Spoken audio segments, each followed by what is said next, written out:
Haleluya, Bwana Yesu asifiwe. Bwana Yesu asifiwe sana. Tulioko mbeleni hapa ni kikundi cha wainjilisti kutoka ZICC Kariakoo.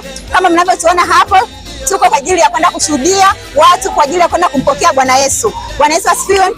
Napenda sana kukukaribisha wewe ambaye umekosa nafasi ya siku ya leo kuja mahali hapa kuungana na sisi. Mungu akupe kibali siku nyingine uweze kuwa na sisi katika safari hii. Haleluya. Mungu awabariki sana. Karibuni sana.